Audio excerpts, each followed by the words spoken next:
What if I told you that some of the world's most famous chocolate isn't made in massive candy factories focused only on speed, but in a country where chocolate making has been perfected for generations?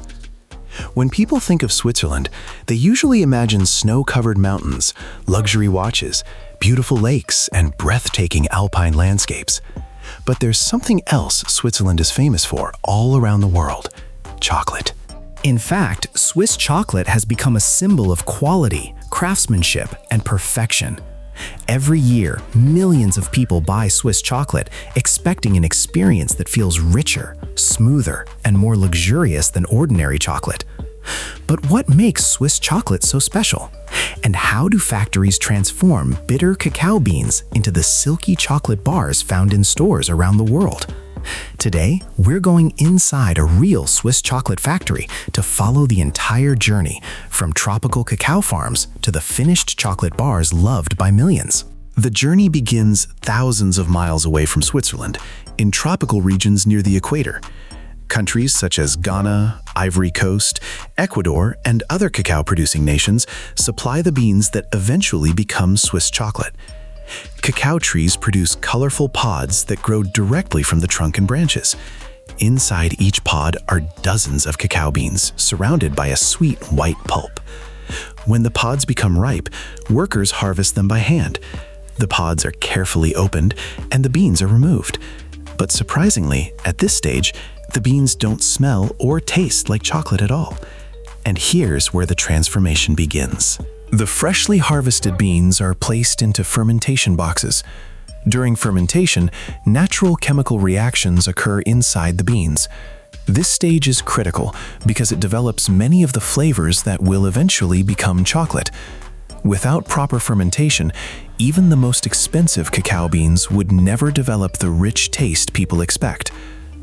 After fermentation, the beans are spread out under the sun or placed inside specialized drying systems. Moisture is gradually removed until the beans reach the proper condition for storage and transportation. Once dried, the beans are packed into large sacks and shipped across the world to chocolate manufacturers in Switzerland. When the cacao beans finally arrive at the factory, they undergo rigorous quality inspections. Workers collect samples and examine size, moisture levels, aroma, and overall quality. Swiss chocolate manufacturers are known for maintaining extremely high standards, so only approved beans move forward. The next stage is cleaning. Before processing begins, the beans pass through sophisticated cleaning equipment designed to remove dust, stones, plant material, and other unwanted particles. Powerful air systems, vibrating screens, and sorting machines ensure that only clean cacao beans continue through the production line. Now comes one of the most important stages in the entire process: roasting. The cleaned beans enter large roasting machines where carefully controlled heat begins unlocking their flavor. This stage determines much of the final taste profile of the chocolate. Different temperatures and roasting times create different flavor characteristics.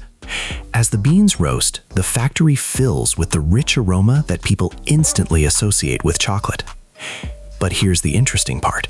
Swiss chocolate makers often spend years perfecting their roasting profiles because even small adjustments can dramatically affect flavor.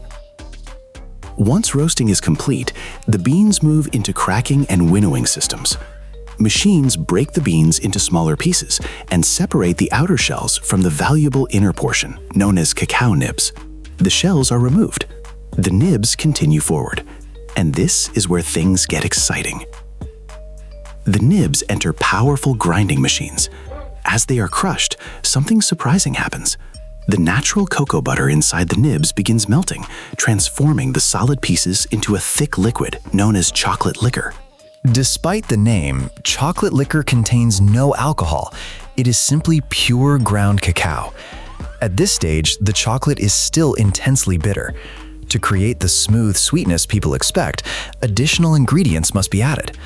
Large mixing systems combine chocolate liquor with sugar and, depending on the product, milk powder. For milk chocolate, carefully selected milk ingredients are added to create the creamy texture Swiss chocolate is famous for. The mixture is blended until all ingredients are evenly distributed, but it still isn't smooth enough. If you tasted it now, you would notice a grainy texture.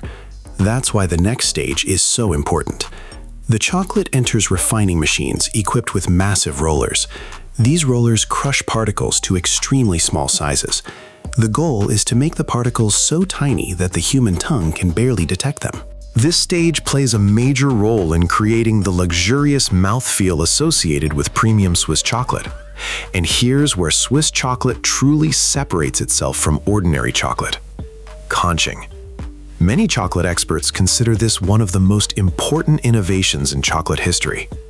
Inside giant conching machines, the chocolate is continuously mixed, aerated, and heated for many hours. In some factories, the process may continue for an entire day or even longer. At first glance, it looks like the chocolate is simply being stirred. But something remarkable is happening. Undesirable flavors are removed. Texture improves, aromas develop. The chocolate becomes smoother, richer, and more balanced. This stage is one reason why Swiss chocolate has earned its worldwide reputation. After conching, additional cocoa butter may be added to achieve the desired texture and consistency. The chocolate is then tested repeatedly by quality control specialists. Flavor, Texture, aroma, viscosity, everything is carefully evaluated. Only approved batches move forward. Now comes another critical stage: tempering. Chocolate contains cocoa butter crystals, and these crystals must be controlled carefully. During tempering, the chocolate is heated, cooled, and reheated according to precise temperature profiles. This process creates the stable crystal structure responsible for the shiny appearance and satisfying snap of high-quality chocolate. Once tempered, the chocolate is finally ready for molding. The liquid chocolate flows into molds that determine the final shape of bars, squares, pralines, or specialty products. Vibrating systems remove trapped air bubbles and help distribute the chocolate evenly. The molds then travel through cooling tunnels. As the chocolate cools, it solidifies into its final form. This is the moment where liquid chocolate finally becomes the familiar bars people recognize. But the process still isn't over. Before packaging, every batch undergoes final inspection. Advanced cameras and quality control teams examine appearance, shape, surface quality, and consistency. any imperfect products are removed. Only the best chocolate continues. The approved bars move into automated packaging systems, where wrappers are applied, labels are printed, and boxes are prepared for shipment. Robotic systems organize the finished products into cartons before they are transported to warehouses and distribution centers. From there, Swiss chocolate begins its journey around the world. And that's the part most people never see. Behind every piece of Swiss chocolate is a journey involving tropical farms, fermentation, roasting, grinding, refining, conching, tempering, and generations of chocolate-making expertise. So the next time you unwrap a piece of Swiss chocolate, remember that you're not just eating a sweet treat.